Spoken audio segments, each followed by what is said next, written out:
Contexte que le salon Made in France a ouvert ses portes aujourd'hui à Paris. On va en parler avec vous, Julien Gall. Bonsoir. Bonsoir.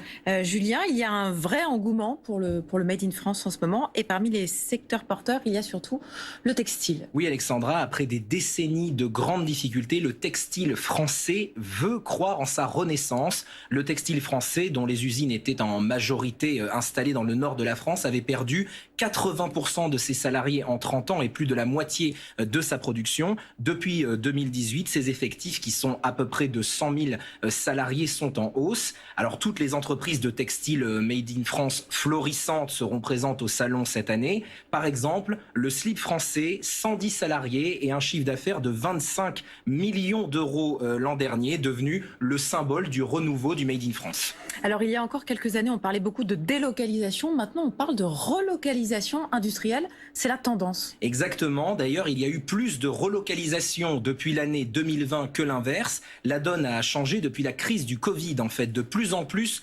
d'entreprises ne veulent plus dépendre d'usines lointaines pour leur approvisionnement. Il y a également des aides publiques qui encouragent les entreprises. Plus de 780 projets de relocalisation sont d'ailleurs déjà soutenus par le gouvernement.